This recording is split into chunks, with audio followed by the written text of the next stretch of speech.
आज पहले तो कैंटीन गए घर का सामान लाने के लिए, उसके बाद घर आते ही इन दोनों की पॉपकॉर्न के ऊपर ही लड़ाई हो गई। तो आज सुबह मैं जल्दी उठ गई थी और जब तक सारे घर वाले उठे थे तब तक तो मैंने आधे से ज़्यादा काम भी ख़त्म कर दिया था। उठकर सबसे पहले मशीन लगा दी थी तो मेरे सारे कपड़े धुल गए थे जिनको मैं छत पर सुखा कर आ गई थी। और तब तक मेरी टेस्टी सी राजमा की सब्जी भी बनकर तैयार हो गई थी। फिर मैंने पूरे घर में झाड़ू पोछे का काम ख़त्म किया और फिर सारा काम ख़त्म करके मैं नहा कर आई। आज हमें घर का सामान लेने भी जाना था तो हस्बैंड के ड्यूटी आते ही हम चल दिए घर का सामान लाने के लिए।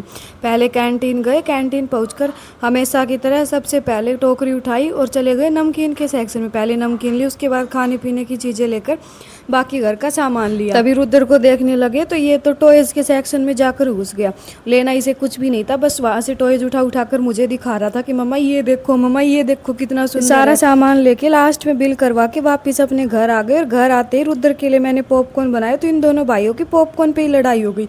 रुद्र इसको नहीं दे रहा था और ये सोच रहा था कि सारे मैं ही खा लूँ। फिर इन दोनों की लड़ाई खत्म करवाई।